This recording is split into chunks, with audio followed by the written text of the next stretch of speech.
Welcome back, everybody, to the Potosito Podcast. I am your host, The Real 469. Thank you for joining me as we journey episode by episode through our collective favorite show. Of course, I'm talking about the incomparable Las Vegas. We are here on episode 15 of season 2, Don't You Know? This episode's title is Whale of a Time, and this is it's an interesting episode that has interesting repercussions in the Las Vegas, more outside of the Las Vegas world of the fantasy land of the Montecito, and more on the real life world of the people involved in it. We will get to that when we get to that. This episode aired January 24th of 2005. It has an IMDb rating of 7.6 out of 10, which is a C rating. It has a rating with Las Vegas-theseries.com, which you can access via the Wayback Machine. If you can, give the Wayback Machine a couple of ducats on your way there. They're doing the Lord's work by preserving stuff like this. Las Vegas-theseries.com gives it a 3 out of 5 chip rating, which makes it a D rating in their eyes. And the aggregate rating for the two of them is a 6.8, which is a D plus rating. Grades are weird, but it's 6.8 out of 10 is the aggregate rating between the two sites. I don't know where to put this, actually. If we're being perfectly honest, I haven't given it a grade yet. We will see as we go over this episode. This episode was written by Michael Burns. It was directed by Paul Holohan. Paul's directorial resume, as they say, doesn't have a whole lot that necessarily corresponds with Las Vegas, so it's interesting to see how he fits in here. His IMDb does say that he directed commercials, then moved to 1-hour episodic TV, loves storytelling with a keen cinematic approach, which does fit in with Las Vegas, known for being a fast-paced director with a sense of humor. That also fits in with Las Vegas if his sense of humor can translate onto screen. His first credited directorial job was for Shanna Patrone's Something Real music video in 1999. Fast forward a couple of things, then he does this episode of Las Vegas is the only Vegas episode he does. He does move on to do 3 episodes of Burn Notice, which is more in line with Las Vegas, though. He then goes on to do an episode of Wedding Band alongside former guest star Brian Austin Green. And fast forward, he does a lot of other things, actually. But the most recent thing that he's done that you could see him direct was 3 episodes of The Equalizer, the recently canceled Equalizer, with Queen Latifah at the helm. That's Paul Holohan. This episode starts with beautiful shots of the Vegas Strip. It's not the typical whoosh over the landscape. We sort of black in and out, fade in and out of that, and do the same as we come into the casino. That's a good directorial flip of the hand for our boy Paul here. As we do, we hear the first musical cue of the episode, which is often the case.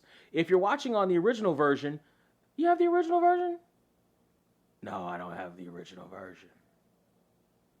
If you have the original version, the song that you're going to be hearing is a song called Under the Gun by Supreme Beings of Leisure. Good song. If you're watching on the DVD, the song you're going to be hearing is Walking in Wonderland by Universal Production Music. Also, not a bad song.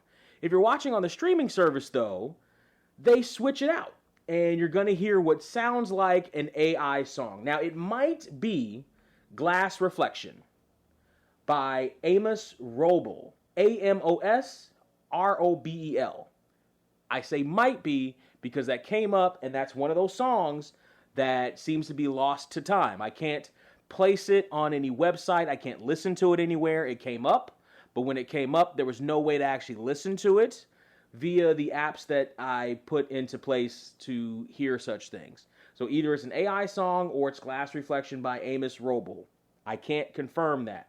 What I can confirm is that I don't understand why they would switch out the songs from the DVD version, because it's still owned by Universal. Universal, I believe, still owns Universal Production Music. Why wouldn't they just move that over to the version that they have on streaming? Unless they rip it from the master and then they realize that the master has all these music, and that might be what happens.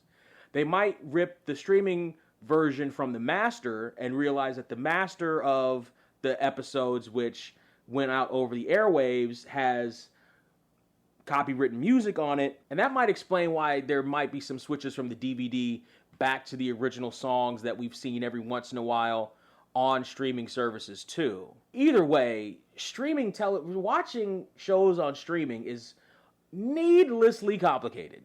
It is wildly needlessly complicated. So many people trying to justify their jobs and screwing the whole thing up. But rant over. We're sitting here and we're watching this Texas Hold'em game take place. We see a king flopped, and we see one of the players has a king as one of his hole cards, has two kings in his hole cards. And we see people either throw away their cards and one player go all in. Ed is watching from the wings, and he joins Sam and Danny as they feed him in on exactly what's happening. Sam thought that she'd have an easy weekend, so she let a lot of her staff go for the weekend and enjoy their time. However, there are 3 different whales that came through, and Sam breaks down who these whales are. This is Psycho until I figure out his real name. He's been laying down $10,000 bets for the last 3 hours. What kind of marker you taking? No marker. Okay. Yeah, I ran a facial. We got nothing on him. So that first guy, she called him Psycho, $10,000 a hand for the last 3 hours, translates in today's money at $16,460.06 per hand. Continue, Miss Marquez. Shamu over here, he just had $10 million wire transfer to the hotel. Now, he's an even bigger mystery since no one can figure out what the hell he's saying. His passport says that he's Latvian. Anyone? Latvian? Latvian. Excuse me, no one can figure out how to pronounce his name, so we have 2 linguists at UNLV working on it. I checked them both out. Neither one of them's played Vegas, ever. They can't get anybody to translate for him. They got to go to UNLV. I know Latvian is probably not a common language, but there's got to be somebody in Vegas who might understand it at you know what I mean, at some level. But Shamu, the whale here, the unfortunately named whale, had $10 million wire transfer to the hotel, which translated into today's money at $16,460,061.44 for the Latvian whale. And Sam then breaks down. Now, this is Mr. James Riley over here. I don't even know if that's his real name. He's up a $500,000 if you care. I don't care. Just keep the game going. We get our cut, but... Okay. That $500,000 that Mr. James Riley is up is $823,003.07 in today's money. That's a lot of cash being wheeled around the Montecito right now.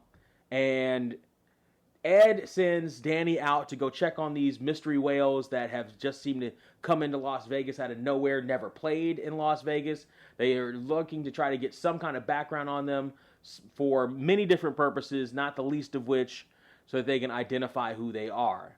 As Sam and Danny take off for their assignments, Ed sees someone that he knows. Hello, Ed.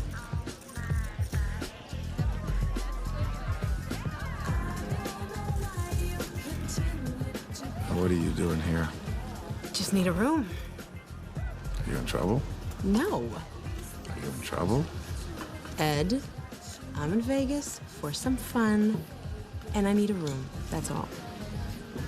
Okay. Now, why in particular did you pick Vegas to have this fun in? Free comps in the buffet. Why else? That works. So Ed clearly knows this young lady, so we might as well get to know her as well. The character's name is Lisa. The actress's name is Noah Tishby. I recognize Noah Tishby quite immediately. She has been in a couple of things that I've seen, and we will go over her resume right now. She's a big deal in Israel, very specifically in Israel.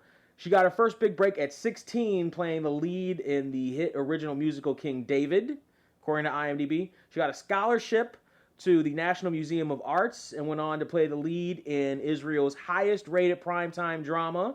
We'll get to that when we get to that. That was Ramat Aviv Gimel Daphna Maor for 104 episodes. I hope I pronounced that correctly. That's her first credited IMDb role. She had an album named Nona, which was the first English-speaking album released by an Israeli artist and also the first to hit #1 on Israel's charts. Good for her. She's done a couple of different things, including an episode of The Drew Carey Show as Rachel. She did one episode of...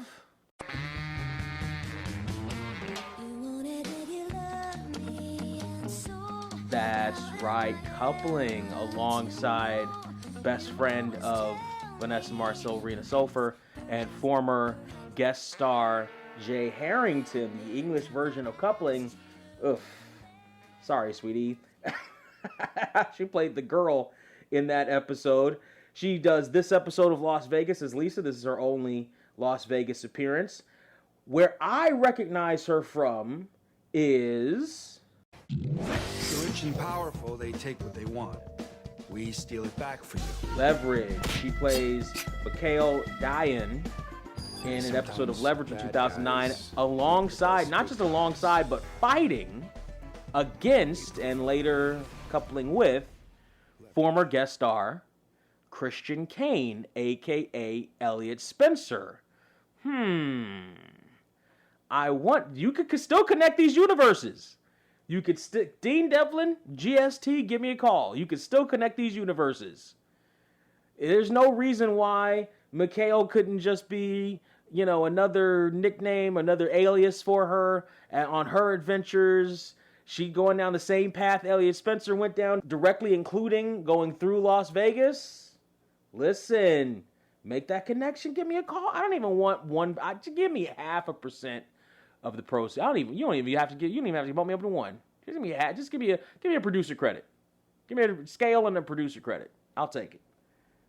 The latest thing you can see, I'm only half joking about that. The latest thing you can see her in is something alongside Maura Tierney in The Affair as conference woman in 2018. That's the latest English-speaking thing you can see her in. I'm sure she's probably done some Israeli stuff since then, but that is Noah Tishby. She's definitely got a look, and she definitely usually plays these kinds of characters, especially since Las Vegas, and that's what she played in Leverage, because she's got that training. To me, she fits in the mold that I think she should have gotten the career that Michelle Rodriguez got for a while.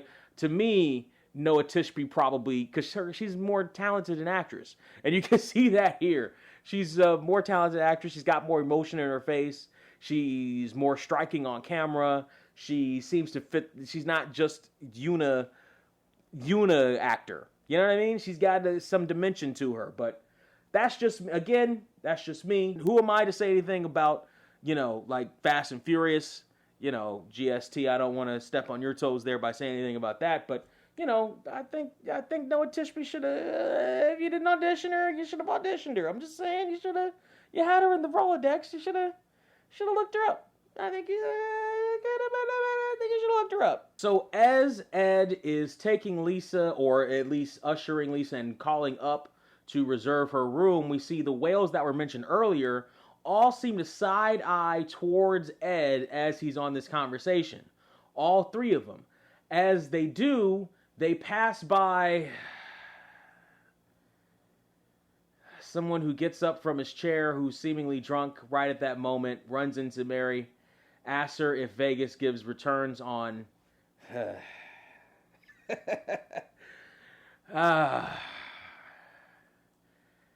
asks, does Vegas give returns on divorces or weddings? Says that he knows that that's not the answer. I'm a loser. And Mary coyly, almost like she was charmed by it, smiles to herself as he stumbles away. Well, I guess we're here.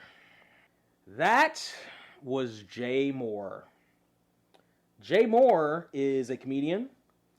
He was respected enough as a comedian in the community. I listened to old Opie and Anthony shows on YouTube via the archive, and Jay Mohr is brought up a lot or not a lot, but he's brought up occasionally for his impressions, etc. He was on Tough Crowd with Colin Quinn for a couple episodes. Not the usual regulars, but he's respected enough. I don't think they ever talked about him like he was an almighty comedian, but he was respected enough. And that's always been, up to that point, how I perceived Jay Mohr too. because I'm a semi-comic nerd. Like, I watch comedians and, you know, see where they're coming from and see some that are on the upswing and the technique. Because I love language, and especially love when people use language to make people laugh and all that stuff. So I like that scene enough that I know Jay Mohr from his comedian days. And he was good enough. He was always I liked Jay Mohr. I didn't have a problem with Jay Mohr, the comedian. I liked Jay Mohr, the comedian. I also knew Jay Mohr had certain lanes that fit him better than others. But that's fine. So does everyone, right? So does everyone. Your favorite comedian has lanes that fit them better than everybody else. You know what I mean? Great. That was Jay Mohr. And I respected Jay Mohr as the comedian. He was also the host of Last Comic Standing, which you would think that this episode would be a good crossover for that, and they might have thought that when they booked him and or had him on the show. Seems like season 3 of Last Comic Standing aired August through October of 2004, but season 4 doesn't come up until 2006. So there was a gap here. It was because it was canceled. Season 3 actually was canceled and they brought it back. So that might have been one of the things that brought Jay Mohr onto the production in the first place. Jay Mohr as an actor was also respectable. He has a lineage here. His first credited role seems to be Camp Bicknell in 92 as Dorfman.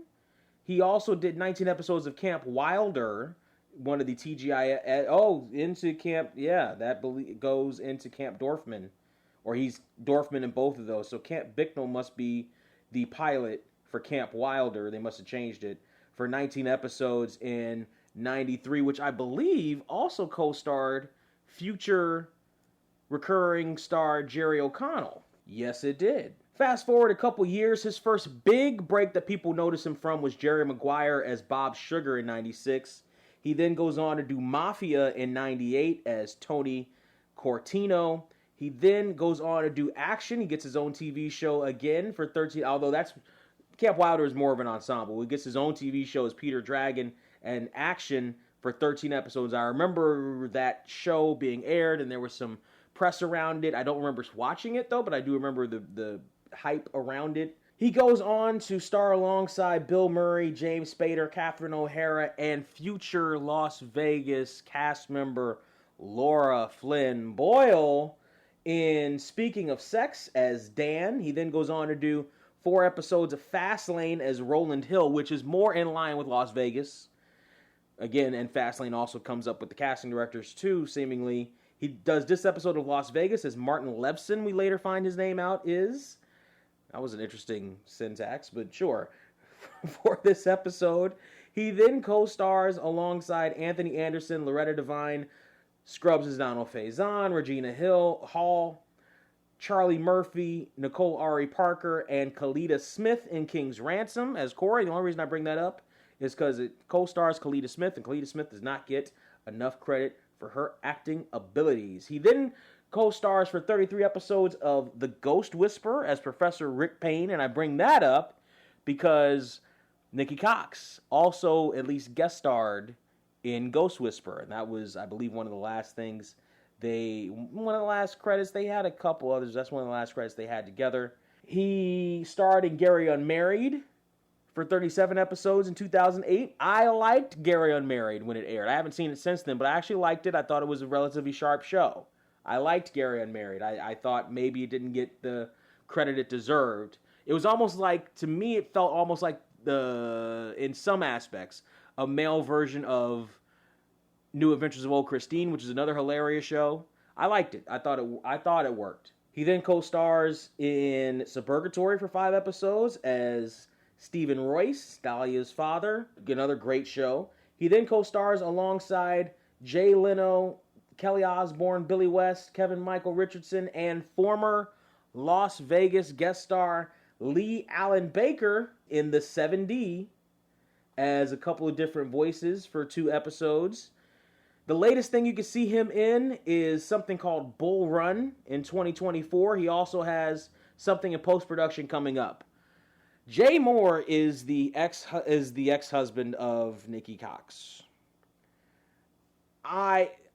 we've heard stories about their relationship from a couple different sides, not just his, not just hers. And we've seen some stuff too, like when they were married, he legally changed his name to J. Ferguson Cox Moore as a second anniversary present to Nikki, which is just buy her a ring, dude. That's just stupid. Just dumb. That was just stupid. That was just stupid on a so stupid. But that, you know, I don't want to delve into the personal with this stuff. I think there's going to be aspects where we kind of might have to on a couple different things. We've been trying to avoid it. I didn't want to get to this Jay Moore episode because this is where Jay and Nikki met. And a lot of us, and I do very specifically remember this in the old Las Vegas That's a Serious message boards, a lot of us thought that Jay Moore was a bad influence on Nikki Cox. From what we heard, from second, third, fourth hand accounts that we had heard, from what we saw of Nikki after she met Jay, from those aspects, from what we heard after she met Jay, it all seemed to, the precipice point seemed to be pre-Jay and post-Jay. Seems to be the line of demarcation from a fan standpoint who, again, hearing secondhand, third-hand, don't know everything, early-ish days of the internet, hearing different stories, but also piecing stuff together based on what we see, what we hear, what columns were written, etc. at the time. That's the line of demarcation for a lot of us. And from fans of comedy, a lot of people, like I said, think that Jay Moore is good, but also thought that he kind of backed his way into better positions than he might have, his talent might have should have allowed him to get to, which is how Hollywood works a lot of times. Talent isn't how you get stuff. Who you know is how you get stuff. Who you schmooze is how you get stuff. And not just entertainment. That's in life. Very often, your talent is not the driving force for a lot of things. And most people don't understand that lesson until it's too late, or we see too many people that don't have the talent get into positions that you believe should be reserved for people with more talent.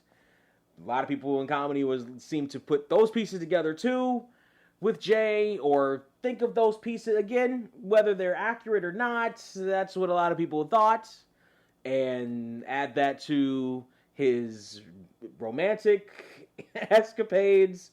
He was married before Nikki Cox. The divorce for his first wife seemed to be finalized just a couple of weeks before this episode aired. Interesting. He then marries Nikki Cox and then divorces her, and then ends up currently with Jeannie Buss. Yes, that Buss of the Buss family, of the owner of the Lakers fame. How the hell did he fall ass backwards into that? People have thoughts on Jay Moore, and people have thoughts on Nikki Cox.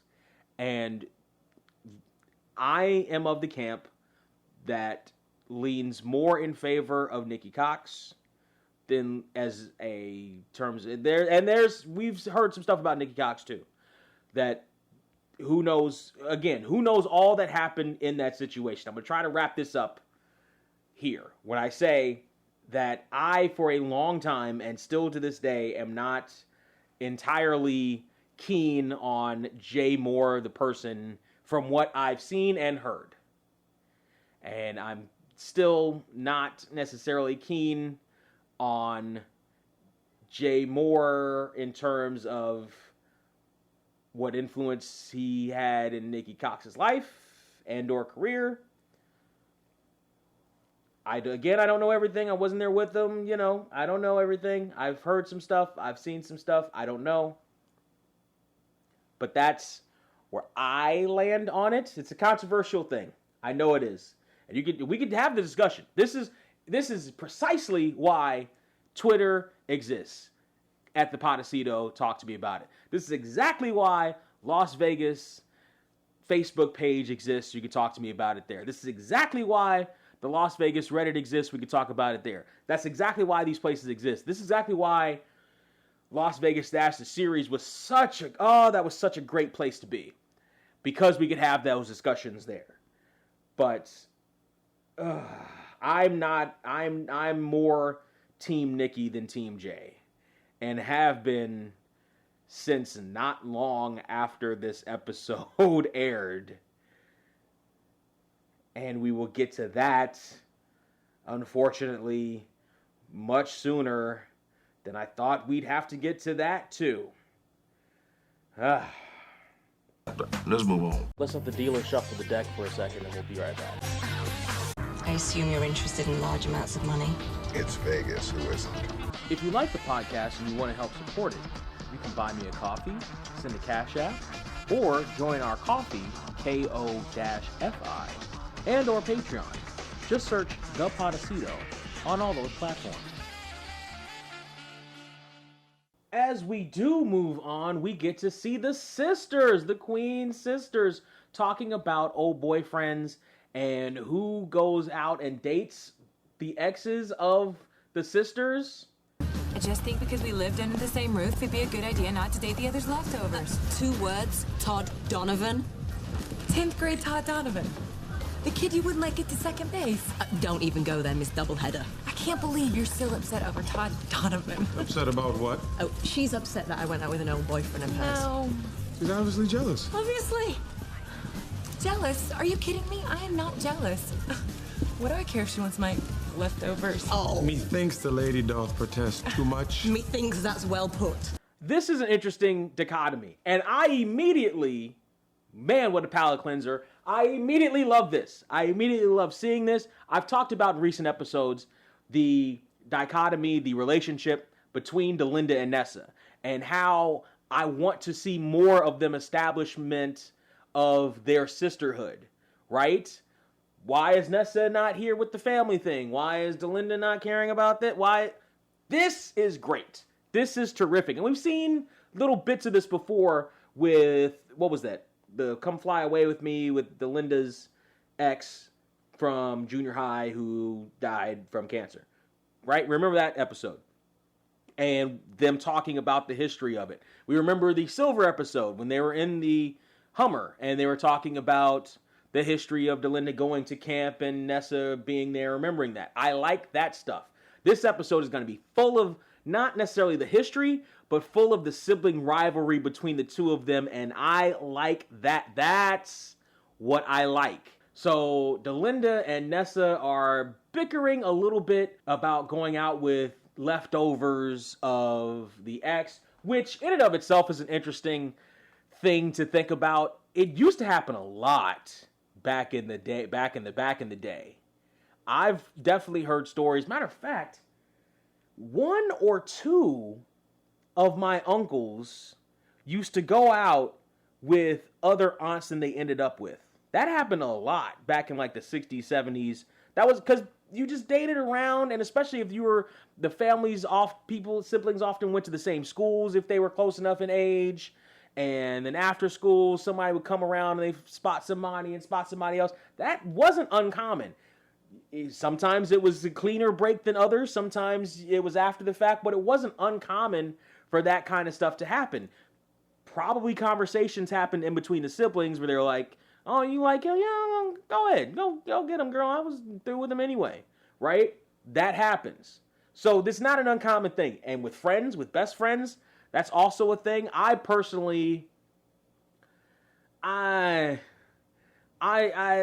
don't think I would do that with a friend of mine's ex. The circumstances would have to be, I don't even know if I could fathom the circumstances. They would have to be what they'd have to be. It would depend on the friend. It would depend on like how I wouldn't go after. I can't see myself, at least currently, going after any friends' ex or occurrence later if they break up or whatever. Like, that's just different circumstances with my friends, but I've seen that happen too. We've all seen that happen. So this is the interesting dichotomy here between the two of them. With their dichotomy, it seems Nessa's more on the all's fair playing field, and Alinda's more on the once I've had them, you can't have them again thing. But she seemed okay with Mary, and although Mary and Danny had something before Delinda, obviously, but sure. So she's, Delinda's a little bit, which is interesting considering the character of Delinda as has been portrayed up to this point, although I think we've heard about that too in another episode not long ago where I at least was a little surprised by her, not prudishness, but I think it might have been the episode with the boyfriend, the junior high boyfriend too, and her unwillingness to sleep with him one last time. And I was surprised by that, considering the party nature of Delinda that we've seen so far. So this is another thing that's slightly contradictory, although it might be more in line with being Ed's daughter and raised by him. So maybe the party thing is more of a although that's more in line with Jillian too. Jillian, I think, was a Delinda back in her day. So this is an interesting little characterization of Delinda in this episode, but I'm focusing on the sisterly dynamic here. So in that argument, the two of them come down to one thing. Why in the world would I be jealous? Because your old boyfriend likes me better than you. Oh, really? What? It's not possible. Oh, of course it's possible. Just highly unlikely. Did you hear that? Highly unlikely. Okay.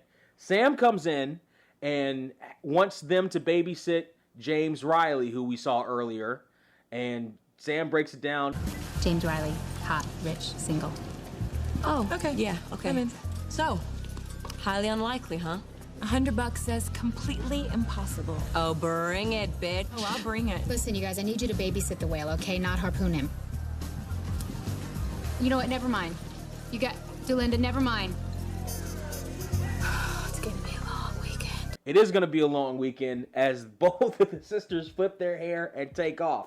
That $100 bet that says that it's nearly impossible in today's money equals $164.60 is what that bet is today. Sam, they're going to harpoon him. There's not much you can do about that. They're going to harpoon this poor boy, and he doesn't know what's about to hit him. Let's talk about this poor boy before he's fricasseed by the DeLine sisters. This poor unsuspecting babe in the woods is an actor by the name of Christopher Wheel. His first credited role was in Jag in 1995 as Sergeant Barnes. He then moved on to Nightstand with Dick Dietrich the next year as Tad for an episode. I bring that up because I always bring up Nightstand when it comes up in one of these. Nightstand is one of the funniest, silliest, goofiest shows you will ever see. Episodes are on YouTube. Go find them, please. There's not much on his resume up to this point that leads us to believe that he will work on an episode of Las Vegas. There's not much that's in line with that, but there are a couple of things. He did 7 episodes, keeping in the Las Vegas spirit, of CSI as Hank Pettigrew over the course of 2 seasons. He was a star alongside Omar Gooding in Playmakers in 2003 for 11 episodes.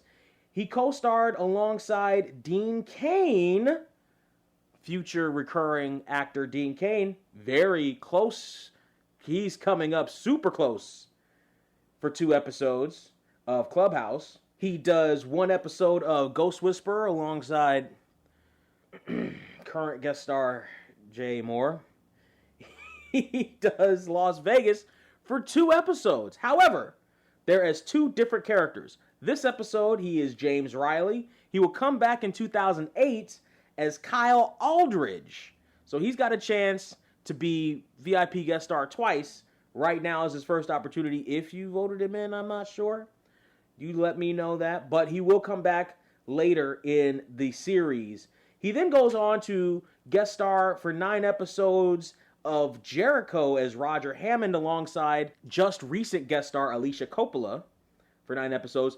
The most recent thing you can see him in is something called Going Home as Alex Sumner for 10 episodes last year. That's Christopher Wheel. So the sisters come to sit down with our boy, Mr. Riley here, and both of them take his hand and try to charm him. Hi, Linda DeLine, Nessa Holt. If there's anything I can do to make your stay more pleasant. Food, drinks, perhaps a foot massage. Or maybe you'd prefer a private table. Wow, that all sounds really great. Great. Gotta go. Take care of these for me, would you, Preston? Nice going. You scared him away. Me? Food, drink, foot massage? If there's anything I can do to make her stay more pleasant. Oh, bugger off. That doesn't even sound like me. Well, it sort of does. Not really, but good try, Linda. We see Lisa and Ed in Lisa's suite that Ed got for her, and Ed is trying to get a little bit more information on why she's in Las Vegas, what she's really doing there. That story doesn't sound like the Lisa I know. So what else? What else have you been up to? Same old, really. Really? So really, what are you doing here? Come on. Can't a girl visit an old mentor?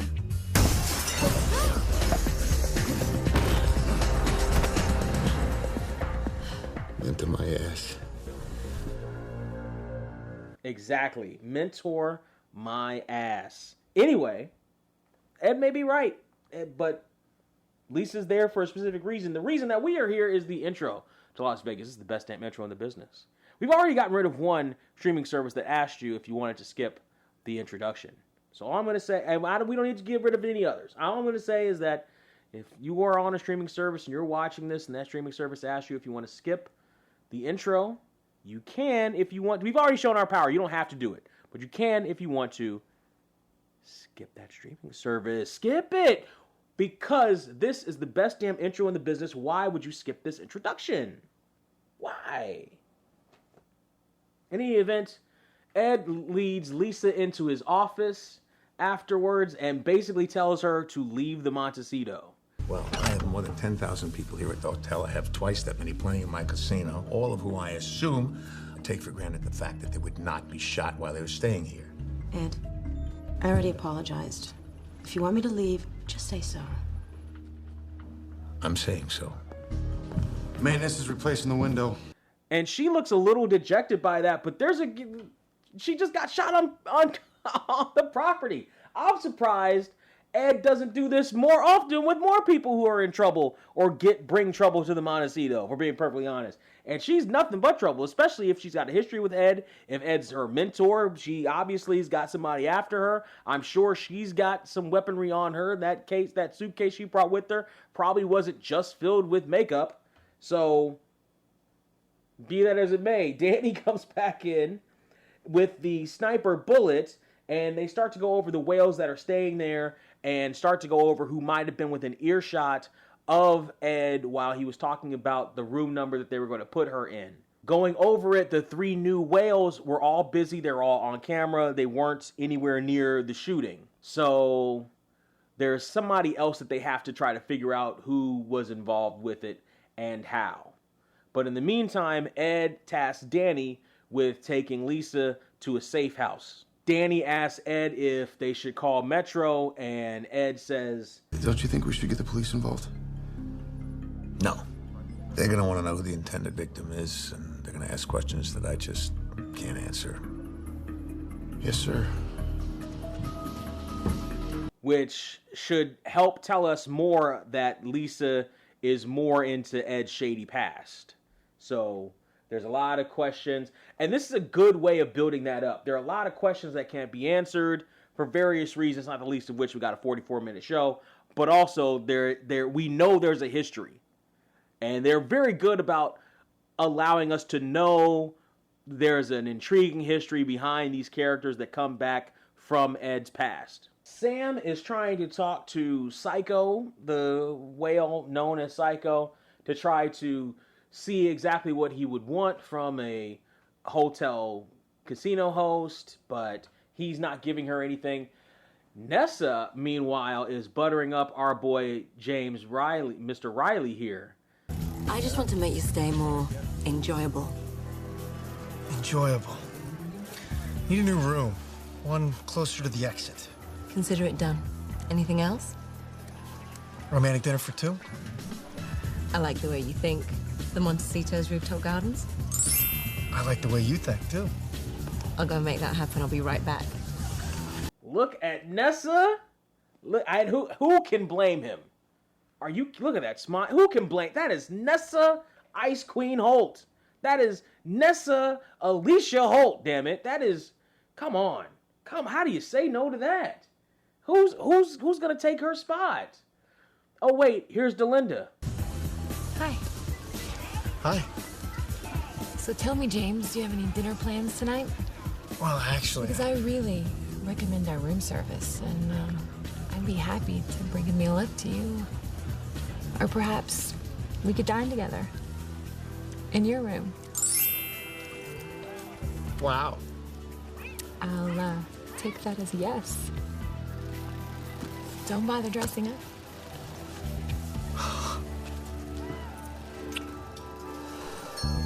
Oh. Yes. Blows him a kiss. Have you heard all that stuff that's in the back? There's a lot of stuff happening here. There's a lot of Montecito magic in the air. Here, as far as James is concerned, there's a lot of Montecito magic in the air. First Nessa, now Delinda. He doesn't even have to dress up to go to any rooftop. Delinda's bringing it straight to his room. The delivery service. Call her Delinda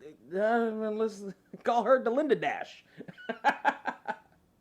So Nessa comes back, but she didn't see Delinda leave and basically ruin the dinner plans.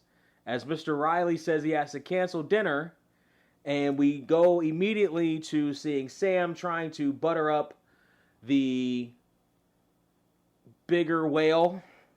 Butter up was an unfortunate turn of phrase. But he's also silent and not giving Sam anything to work with either.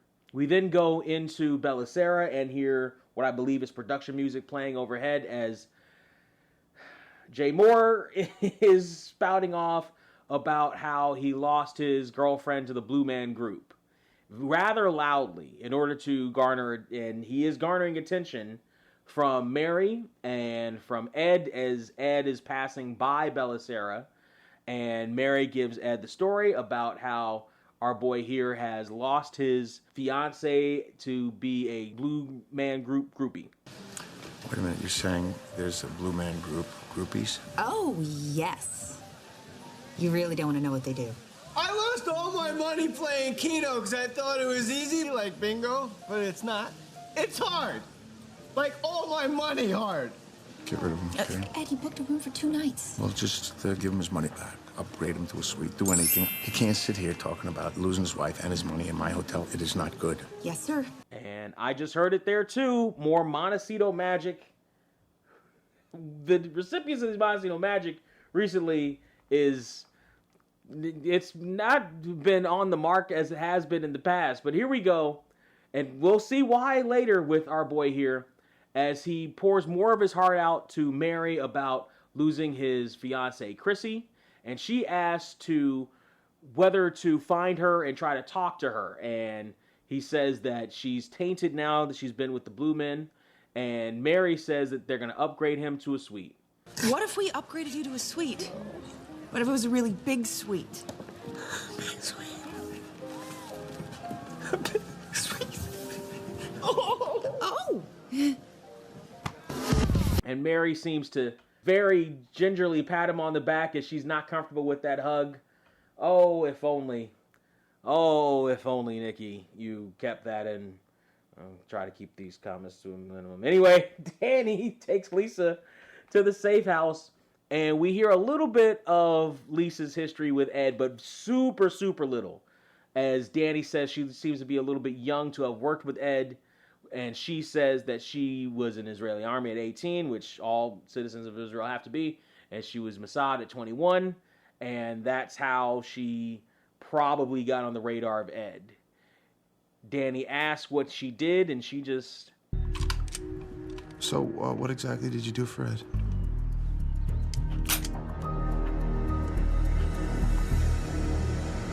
So we're here with Jay Mohr again, and he's asking that this is the VIP level where all the VIPs are.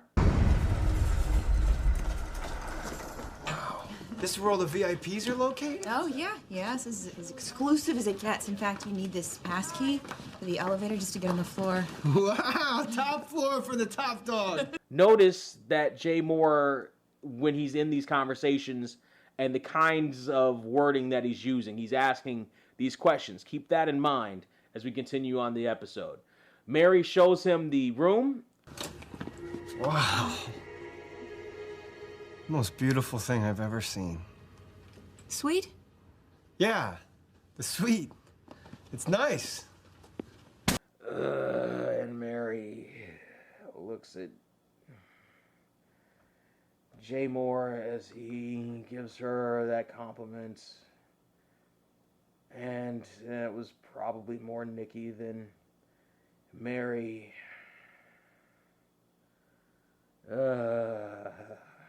Moving on. Mike is in Ed's office and he's going over the trajectory, and this is a classic Mike scene here. So I ran the trigonometry of the shot that was fired. Right. You put this all together just now? Yeah. Sorry about the wireframe, but I didn't have time to render the exterior surfaces or calculate the reflector properties of the glass. I see. Well, maybe next time. Yeah, definitely. But I did calculate the trajectory of the bullet by factoring in angle, force of impact, estimated velocity, and, of course, gravity. Of course. That's so Mike. But he was able to calculate where the bullet was coming from the trajectory rather quickly, and he's able to pinpoint it to a specific warehouse over quite a few blocks. So it was coming from interesting place. Why don't you take a little break? Yeah, that's a good idea. I'm gonna stretch the legs, wash the face, refocus. There you go.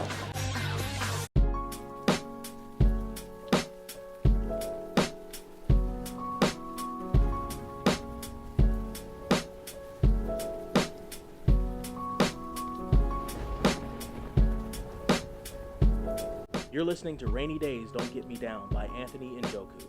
If you like what you're hearing, want to hear it again, hear more, or both, just go to tinyurl.com/anjoku. That's tinyurl.com/anjoku.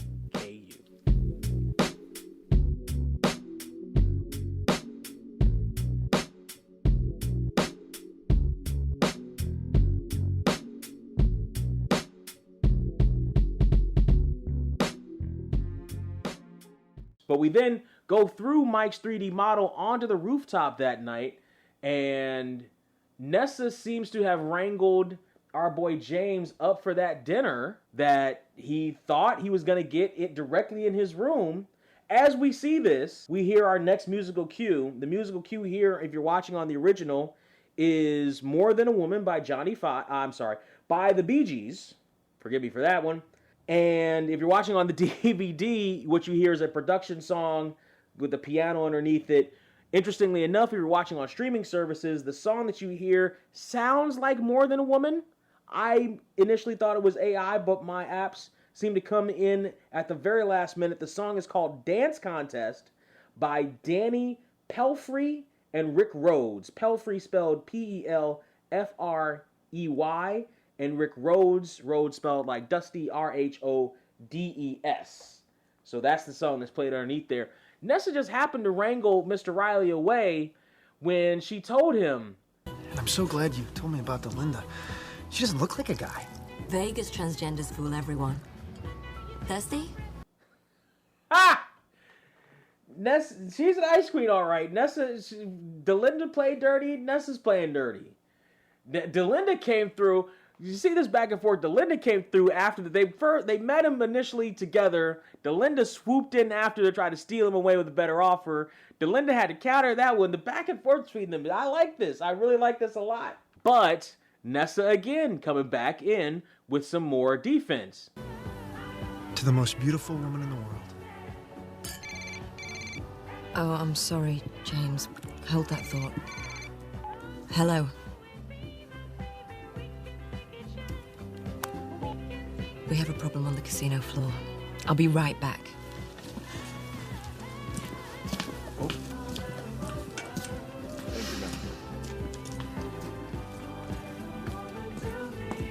Thank you. And as we watch Nessa walk away, what a walk away that is, we see Delinda walk in. Isn't that just like Delinda so far in this episode? Man, she is coming and swooping in. She put that message out for Nessa to come back to the floor. But she may be coming up against a wall here. Listen, Daryl. Nessa told me all about your transgender secret. Daryl? Daryl. But watch how she comes out of this. Nessa's a pathological liar. She'll say anything to get what she wants. She's also been hospitalized numerous times.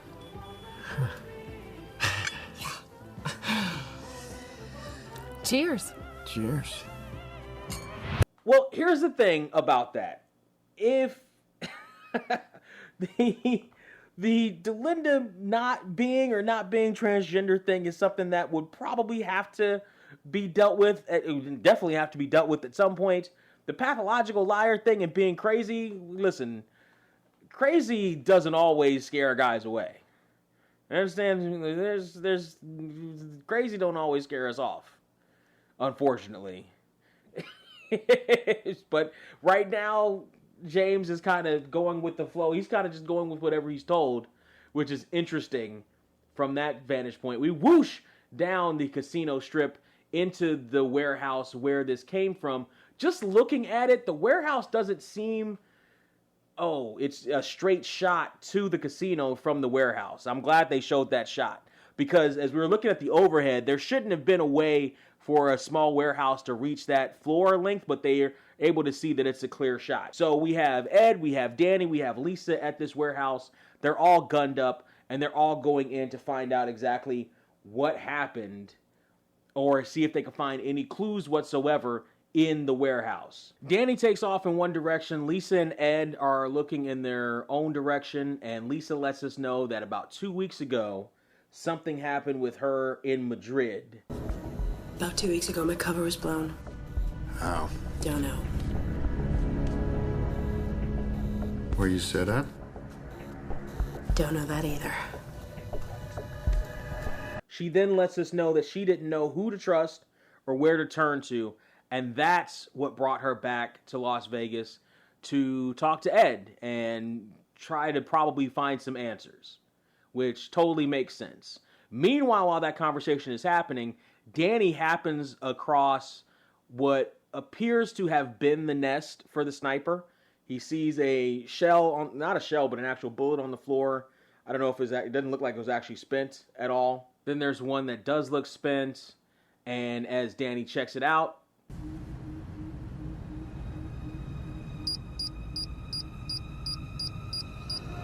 Ed, run!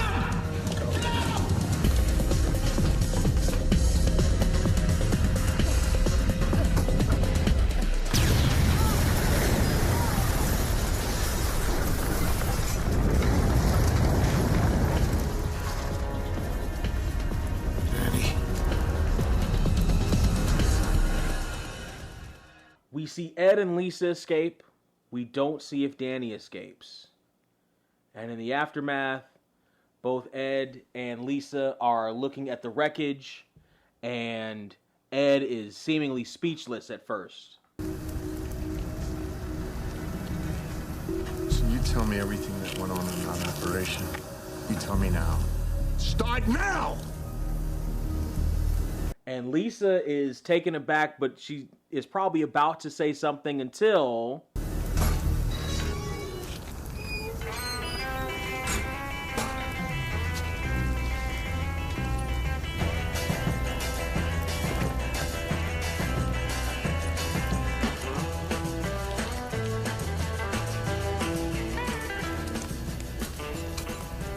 You guys okay? Danny pops out of the hatch. Look at that. And as he does, we get another musical cue here. If you're watching on the original and the DVD, the song that plays is Secret Agent Man by Johnny Rivers and or The Ventures, which is great, and it's the joke. It's the definite joke here. How did Danny escape? Some secret agent spy stuff, of course.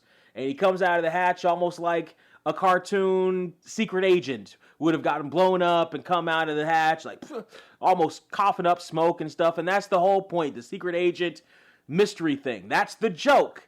That's the joke, and that's why that song is in this scene at this point. Until you get to streaming. And then they screw up the joke by just putting a seemingly AI surfer song in its place. The point isn't that it's a surfer song. The point isn't that it's a 60s song. The point, the joke, why do I have to explain jokes to bean counters? The point is Secret Agent Man. Some spy stuff happened. How did that happen? Chalk it up to the quirkiness of Las Vegas. That's a joke. That's a joke. We get more of those inside jokes here in this episode later on. That is a joke. That is a theme through this episode that is ruined by rights issues on streaming. But okay. Danny comes out of the hatch. We get a couple of different cuts here. The cut immediately after Danny starts coming out of the hatch is clearly a cut where another angle where Danny's already talking to them. You can kind of see Danny's shirt on the other side of where Lisa starts to laugh a little bit at what she's seeing, but they show that anyway to show Lisa smiling and trying to hold back a snicker so that you can get the theme of what's going on as well. That's another reason why they put that particular cut there. And so Danny comes out, clearly the worse for wear, but he seems okay at least. And he must have been super close to the blast because his hearing is not exactly there. But he tells them... Yeah, there was a camera attached to the bomb. They were watching us. But it's not working anymore. No.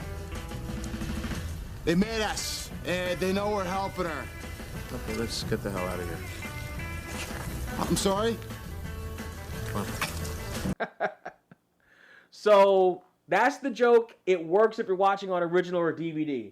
We cut back to Jay Moore, and Nikki Cox comes back in, and she tries to see if he's feeling a little bit better. Really? No, not so good, actually. I don't think I'm for the VIP floor crowd. Everyone up there seems kind of stuffy. Everyone? Huh? You, talked to everyone? I talked to everyone. I went door to door. I was trying to organize a little late-night get-together, sort of like a tequila fest, but they were all kind of mad that I rang their buzzers, and plus they weren't interested. Really? In Vegas? Shocked? So, notice that. Keep that in mind. Our guy's going he was asking about the VIP level. He's going room to room, knocking and talking to them. Keep all this in mind. So Mary asks if staying in a $1,000 a night suite still makes him feel like a loser, and he says it does. That $1,000 a night room that Mr. Levson is staying in equates to a $1,646.01 per night room. That's probably service fees, etc. And so he tells her, I just want to be back in my old room where I can just pull the drapes closed and just lay there in the dark until it's time to go home. Of course, if I said that back at home, oh man, all my friends would get me drunk, throw me in a truck, and we cruise the streets for hours listening to music. Looking for trouble? Mischief, more so. Well, if it's mischief you seek, then it is mischief we shall find. We don't have pickup trucks, but we do have limos. Do you have music and beer? Oh, full bar. Stereo so loud your teeth will rattle and your ears will bleed. Awesome. Look at that. Did you hear that? Some more Montecito magic. Anyway, we see Psycho walk past Shamu, and Sam seems to have a Latvian book, and Mr. Whale is happy that she's speaking to him. How about the ever-popular How Are You Doing? Kayum Glass? Maybe it's Kayum Glass. Oh! Hello! Kayum Glass. Good for Sam. That's a great image, by the way. Good for Sam. And Nessa comes and talks to Riley, and Riley tells Nessa that he spent the time with Delinda. Delinda joined you on the roof? She showed up after you left. Wow. So the whole transgender thing doesn't bother you? Well, that's cool. I mean, your secret's safe in Vegas. Lots of people swing both ways. James tells Nessa about the thing that Delinda told him about the hospitalizations.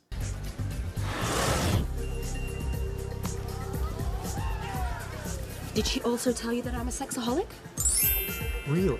I can't live without it. All the time. So, did you happen to have plans for this evening? Delinda planned drinks on the north rim of the Grand Canyon. She said the stars look beautiful. It's a little cold at the north rim this time of year. I can think of something much warmer, with just as good a view.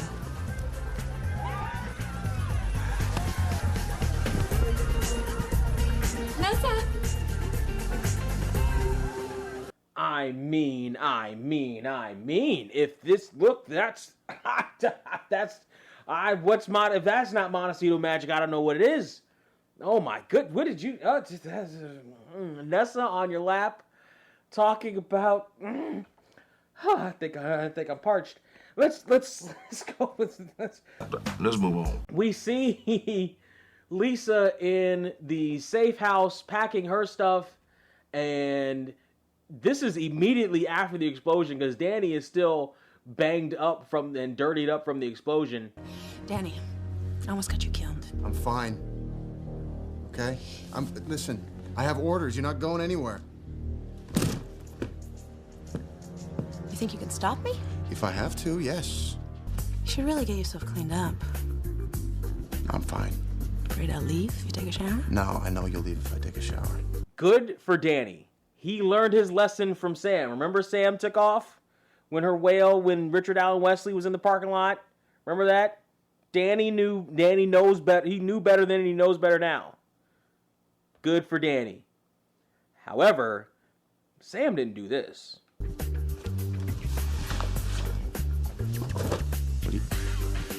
Guess we just have to shower together.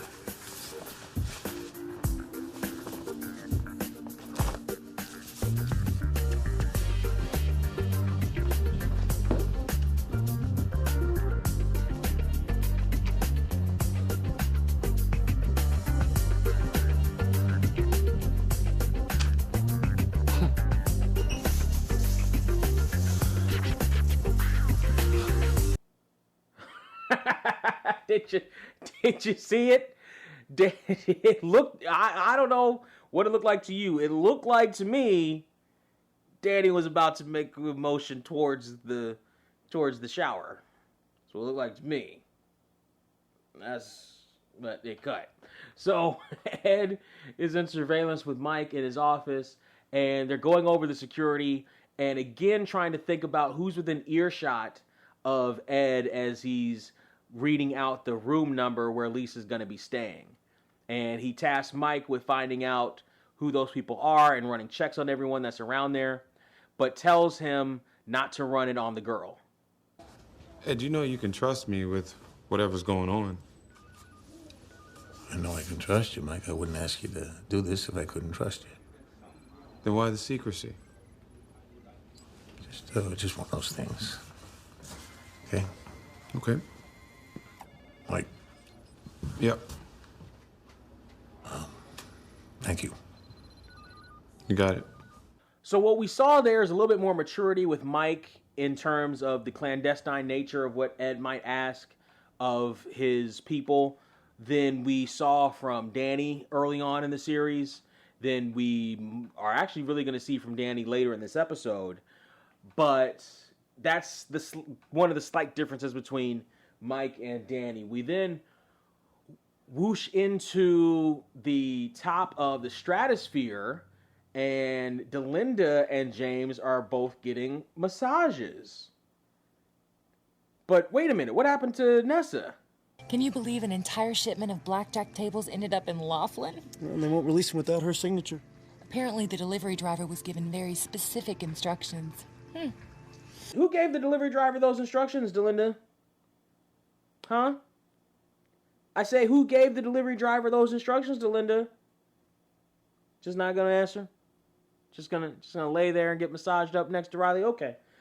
As she does, we hear production music, I believe, sounds very holistic, works for the atmosphere. through all incarnations. But this does not last too much longer, as Delinda is given a very specific message. Not only is Nessa coming back, she's coming back via chopper. Nessa just left Laughlin by helicopter and it's headed here.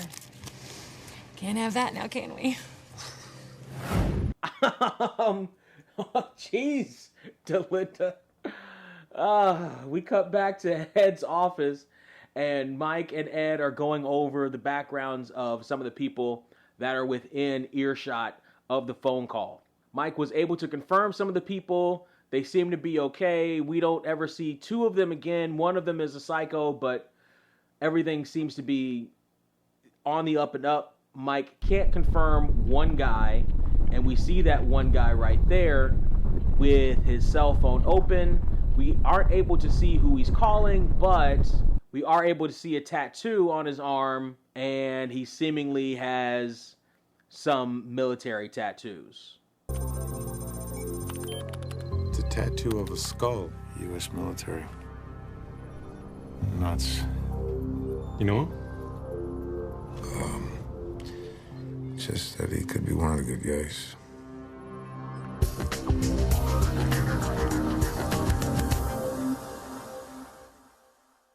I mean, what's a good guy, Ed?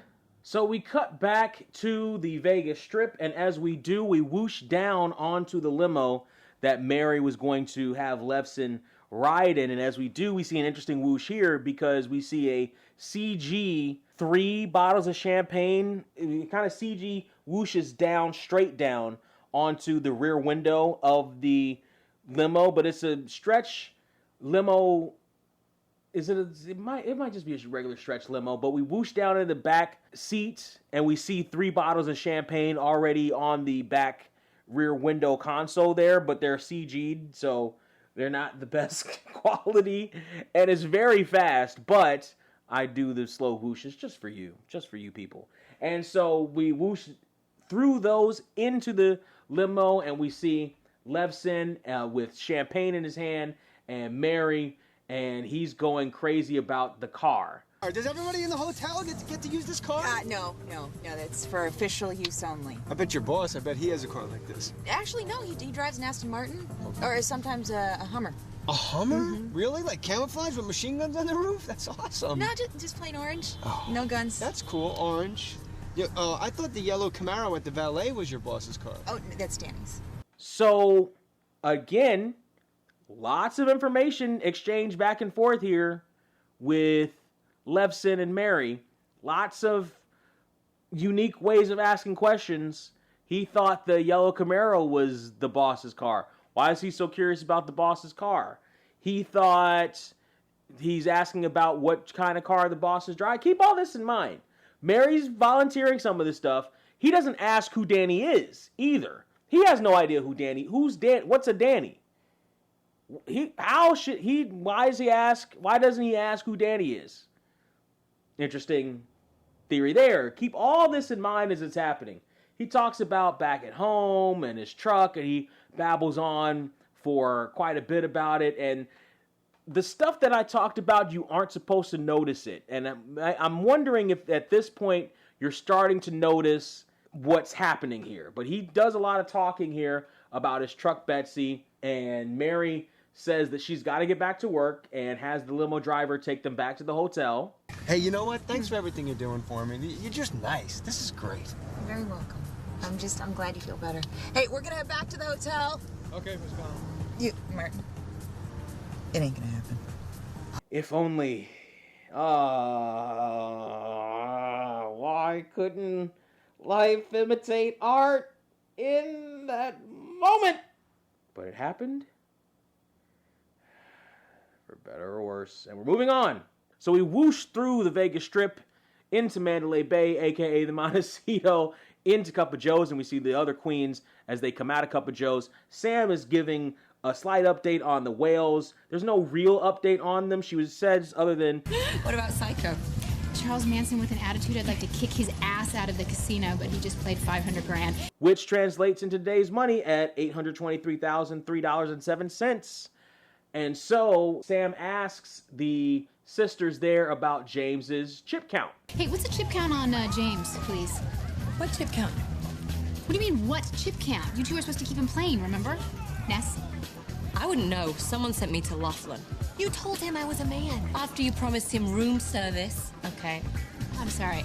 How are you supposed to keep this man playing in our casino, which is the goal, if you're having room service with him? Exactly. I think you should relieve her of her supervisory duties. I have been playing fair. She hasn't. Talk to the hand, sister. Oh, I'll talk to it. The sisters are going. They're going so ham in on the paint. Sam is annoyed with them, but she's not stopping him. She's got other things to do, including trying to track down Psycho and get him to open up at least a little bit. Hello. Is there anything that I can do to make your stay more enjoyable? You know, I really treasure our time together. The snark. You could see it's almost like a meter in Sam. It's almost like if you play a video game, you could see it kind of build up. It's coming toward, it's in the yellow area now. It's about to get to orange, and very soon it'll get to red. So Danny and Ed are in the safe house as Lisa is knocked completely out. They talk about the tatted guy that came up on the footage and how he's probably at this point working for the private sector. And Danny is able to get a little bit more information about Lisa from Ed. Tell me, what's so special about her that somebody'd want her dead? She has abilities and attributes that allow her into places that you and I couldn't get into. Because she's a woman. No, because she's a beautiful woman. You owe her, don't you? So, what's the plan? The plan is to get her the hell out of Vegas tonight. That's a good plan. You have to actually get it done, though. Hold on a second. Let's get a new deck in here, and we'll be right back. Yeah, this shit's a whole vibe, and this bitch the whole night. They be playing both sides, trusting them, and I stay by my bro side. Can't fuck with the whole tide. We be with the whole squad. Can't let them win. Yeah, this shit's a whole vibe. You're listening to Whole Vibe from Jesse Evans' album Space Jam. If you like what you're hearing, you want to hear more, hear it again, or both, just go to tinyurl.com/EvansVibe. That's tinyurl.com/EvansVibe. I'm back on my bullshit. No mic, but I'm shooting and I'm back with a full clip. Pay attention to the flows I'm delivering. Cut off of my bros to my hoes. We then go back into the casino, and as we do, we hear another musical cue here. On the original version, you hear Ain't That a Kick in the Head by Robbie Williams. The Robbie Williams version. If you're watching on the DVD, the song is This Is It, parentheses, as heard on Jimmy and Judy, but we've heard it here first, and we heard it a long time ago by Louis La Medica. It comes back on the DVD version. There's one place for me. This is it. Yeah, from the pilot, where Mr. Bunny Shoes was in the hotel room eating his mac and cheese, and now we use it for another bum. Anyway, on the streaming service, we hear a song called Let's Blow It All, again by Louis La Medica, LEWISLAMEDICA. All not bad songs, all in the very same vein, and we see Mr. Levson come back in a tuxedo and a bushel of roses and this dumb look on his face as he finds Mary. Mary is wondering why he's all super dressed up, and he tells her how he believes in fate and how it's seeming that fate brought him to Las Vegas and that Las Vegas would send him someone else. Oh, Martin, if this is going where I think it's going, I was just doing my job. If only that were... please say that in real life, Nikki. Please say that in real life. Levson tells her that it's more than just that. It was fate. They were supposed to be together. And he then asks Mary to marry him. Marry me, Mary. Marry me. Make me the happiest man in Spearfish, South Dakota. Your boss, what's his name? What's Ed. He can give you away. Let's go find Ed. Ed! Martin, it's not gonna happen. Why not? Is Ed not here? Because we can call him at home on my cell phone. No. So, did you notice that? Again, he goes to, keep in mind what he's doing. Keep in mind, he's asking where Ed is. And we can call Ed on the phone. Keep this, their stuff in mind. Keep it in mind. So, Spearfish, South Dakota, by the way, which is mentioned there, is in fact a real place. Spearfish, South Dakota is a city known for its scenic beauty, particularly Spearfish Canyon, and its outdoor recreation opportunities. It's also known as the Queen City due to the ring of hills surrounding the town. Look at that, with a population of 13,282 as of 2023. And also keep in mind here at the end of that, Mary says, Cell phone. No. Change that to J-No, and things might have ended differently. But anyway, so by the way, also one thing to note, when Mary says beautiful to the 11 flowers, that just happens to be right on cue when the word beautiful is sung by Robbie Williams in the original version of Ain't That a Kick in the Head. Another reason why original music is important in TV shows produced in the early 2000s, because it's there usually for an artistic reason, including where it's placed and cues like that. I got you these flowers. It's only 11. Beautiful. Levson takes off, looking just beside himself as the sisters come back and they talk about a truce between them and how they went overboard with Riley. Truce? Yeah, truce. I'm sorry. Me too. Let's promise never to do that again. Promise. So do I. And they walk away with that. Fingers crossed. Behind their backs, the sisters are not done with each other. They're not done with each other. And the fact that they are never gonna let that sisterhood, right? I like seeing that sibling. That now they're siblings. Now they're siblings. Come on, Las Vegas. Let's go, baby. So we're down in the parking garage and Danny is checking things out, scoping the scene, and he gives the all clear to Ed and Lisa as they come into the garage into Ed's Hummer. And Lisa gets in, and as she does, Ed says that he'll meet Danny at Lake Mead in an hour, but shots ring out.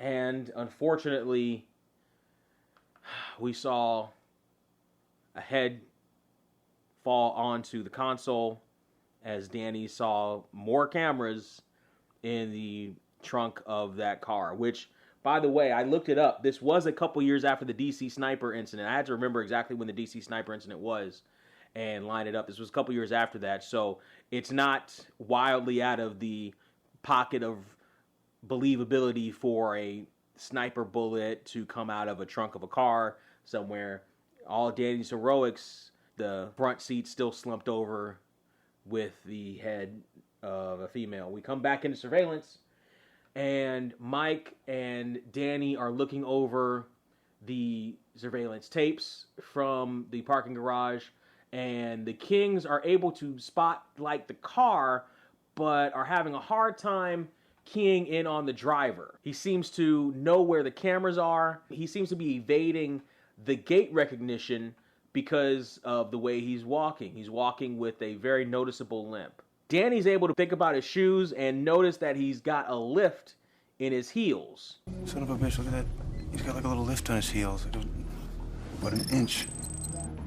He knows we have video IQ. And this forced limp circumvents our computer's ability to match gaits. Right? That's smart. Not smarter than me, because I can remove that limp. You can actually do that. Yeah, I can do that. That's nice.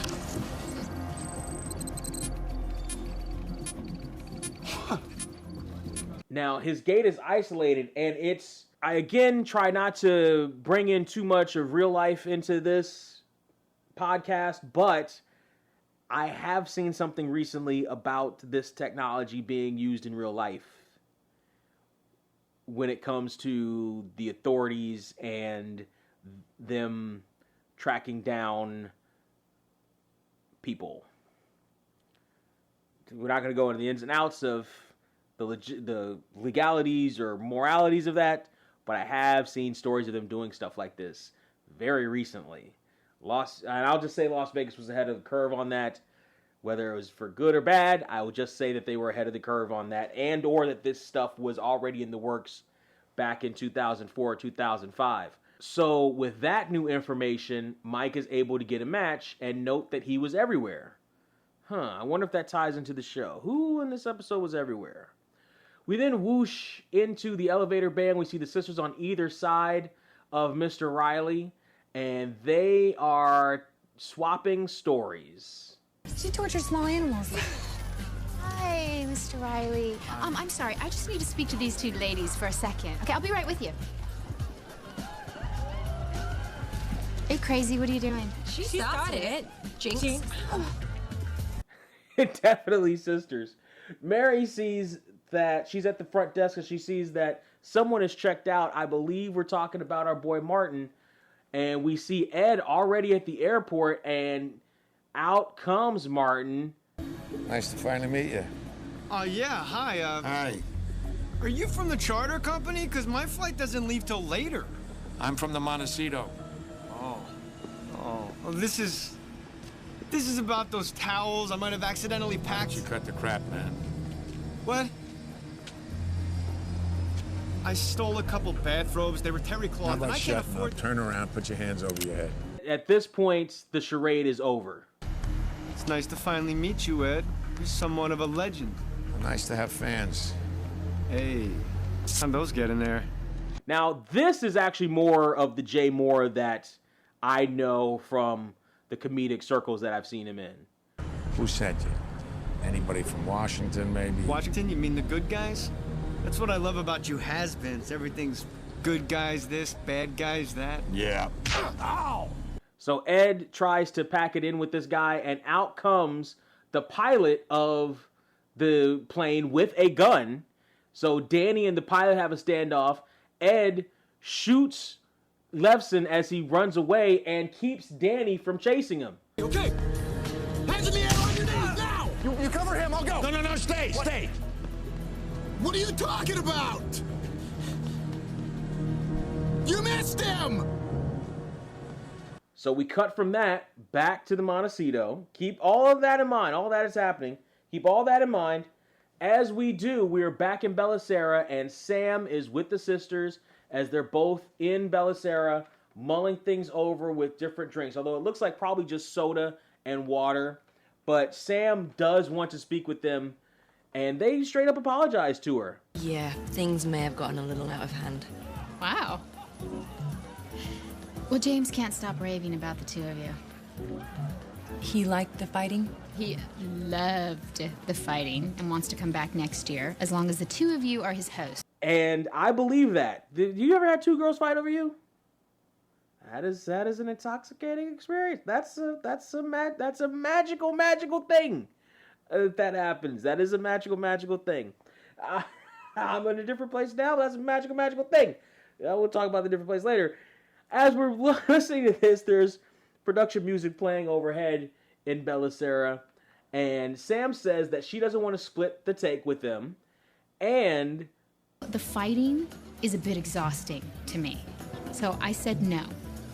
Well, actually, Sam, everything we did was perfectly planned, right, Dee? Right. Every fight carefully calculated. Completely scripted for maximum whale enjoyment. A perfect ruse to keep our guests entertained. Congratulations, sis. Thanks, babe.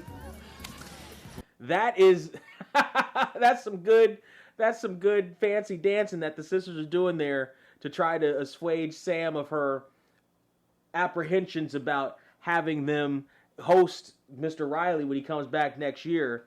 But they do bring it back around. So, did James happen to mention who he liked best? Not that it matters. I mean, we're just A little curious. Yeah, we were just playing around, but... Yes, actually. He did. Well? Okay, I'll see you later.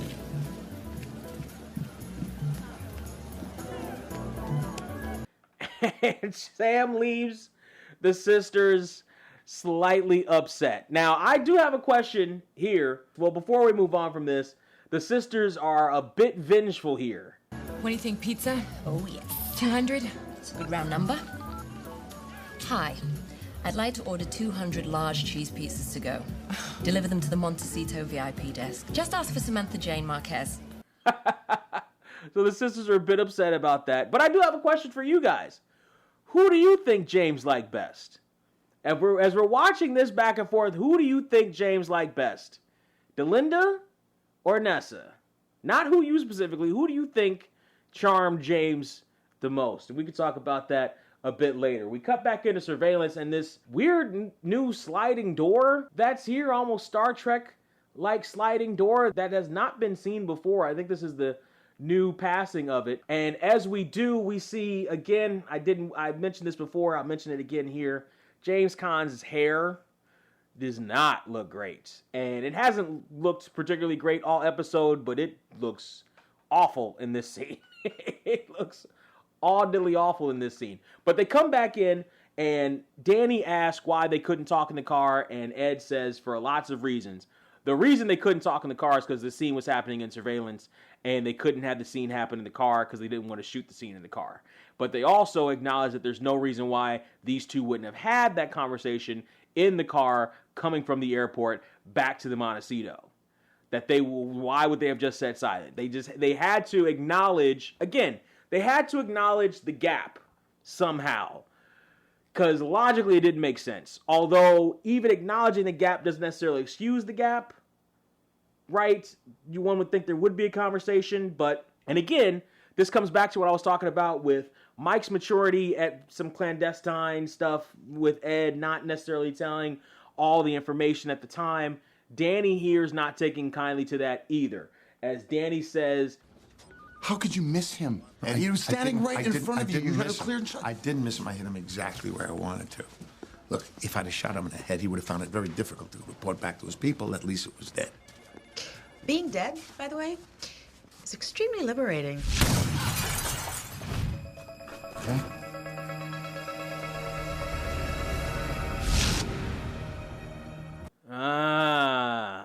Lisa's not dead. Look at that. Look at that. But yes, all this had to be explained there so we can have the cut scene and have it look like that. I'm wondering if there was another scene that was shot that had to be removed because it didn't make sense or for timing issues or whatever, and that's why they had to have that discussion in between there by the time we see Lisa again.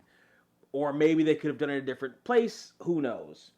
But for any event, that's why we're here and having that conversation, and that's why they didn't have the conversation in the car. So Lisa is then escorted from the Montecito via Greg and the rest of the security team, as Ed tells Lisa to put some distance between herself and the Montecito. Any idea where you're going? Yeah. By the way, that's such an Ed thing to do. He's definitely a mentee of Ed. And so Ed tells her, listen, you have to promise me something. What's that? Don't ever come back. I can't promise you that. All right. See ya. All right. Bye-bye. Jarhead.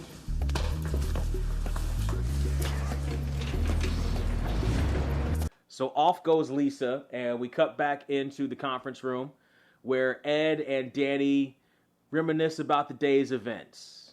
And they talk about Mary's involvement in it. Is there any chance you guys work things out? No, I don't think so. Too bad. A lot of us feel the same way, Ed. A lot of us on Team Derry feel the exact same way, and we'll continue to feel the exact same way through this episode.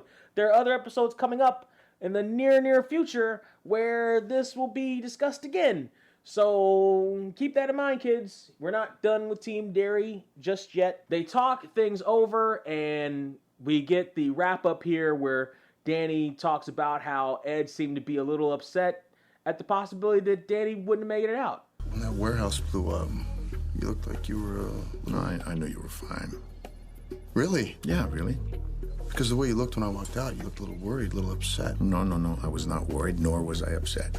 You looked like you were about to cry. Cry over what? Little explosion? Little? Yeah, little. I almost had my nads blown off. Did I ever tell you the time where I actually did have my nads blown off? What? Yeah, it was somewhere near Mogadishu.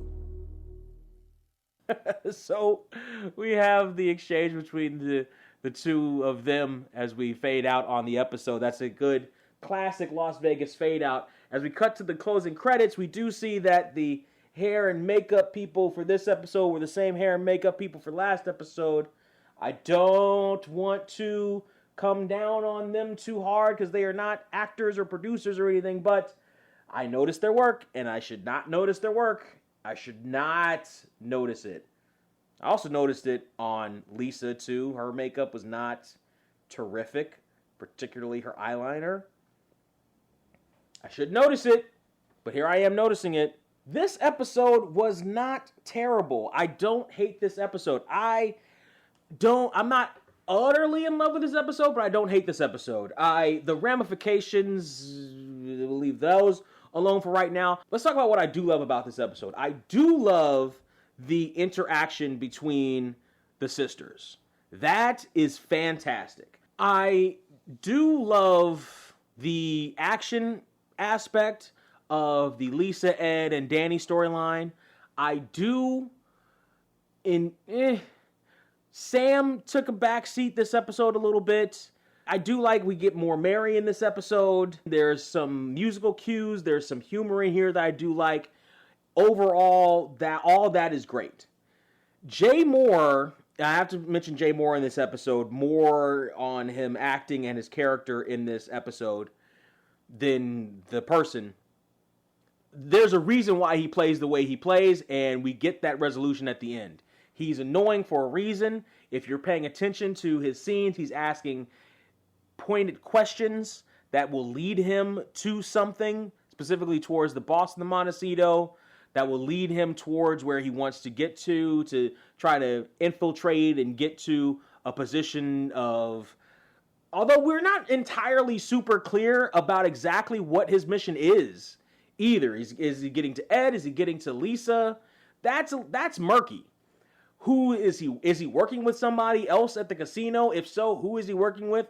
I would have thought that the pilot would be somebody that we saw earlier in the episode. It wasn't. It was just some random person. We find out very little information about any other whale, specifically Psycho, who's walking around. You would think, I guess they're using him as a red herring, but with something like this, you would think that Jay Mohr would have somebody else with him or alongside him, you know what I mean, to assist him with stuff like this. We don't get any answers on why he was there or what happened to him. That's murky. It's not as resolute as I think it should be. But again, on the basis of the B story with the queens, with the sisters, that is a huge strength. The action that they do involve themselves in is pretty good. I like the exposition that we do get before we get to the problem was it doesn't lead to a satisfying conclusion necessarily with Jay Mohr and Lisa. They just kind of leave. There's nothing necessarily satisfying about where we get to once we're done with the stuff. It just kind of almost ends. So that's the point away from it. Mike is fine. Sam is played down but fine. The performances of Marsha Thomason and Molly Sims, spectacular, stellar, off the charts, some of the best they've ever done. And our boy Christopher alongside them as sort of the hapless in-between hockey puck between the two of them bouncing back and forth is also very well done, actually. I would say this episode, because of the resolution, is probably a 7 to 7.5 out of 10. It's not a satisfying enough resolution for it to get any higher than that, unfortunately. The performances of Molly and Marsha elevate this episode. Just like last episode, the performances of the B plot elevate this episode to a higher position than it probably would have been on its own merits without it, or on the merits with the, because again, the A-plot, but the A-plot was also good, and that's why I want to lean a little bit more towards 7.5, because the A-plot was also good about 3/4 of the way through.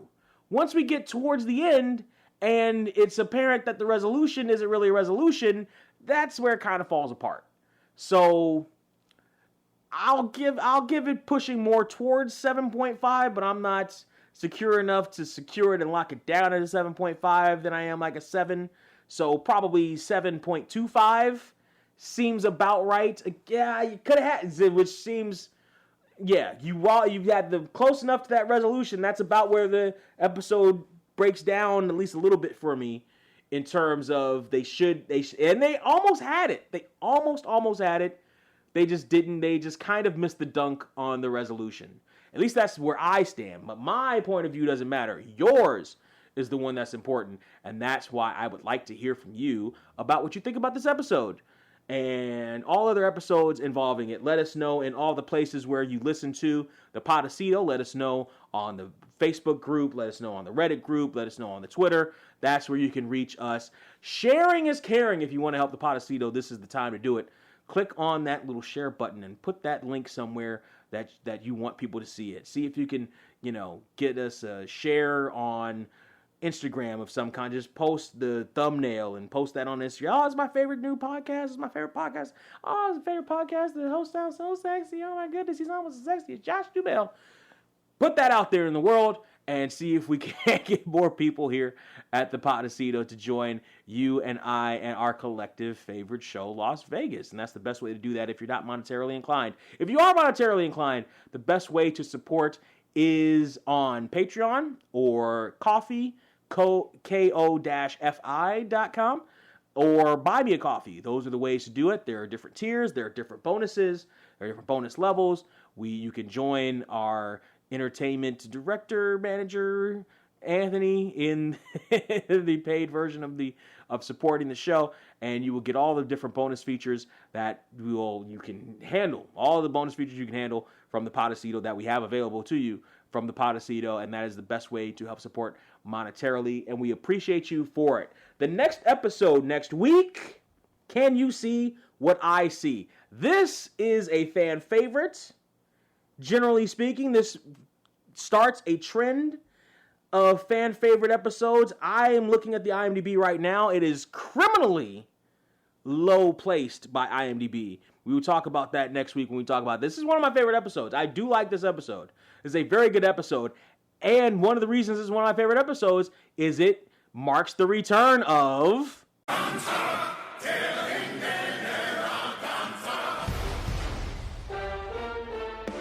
Yes, the Food General Gonza will return next week on the Podacito. Hopefully you'll return next week on the Podacito. We like to see you there. We hope to see you and hear you there next week on the Podacito. Thank you for joining me on this journey as we went through this episode of Las Vegas, Whale of a Time.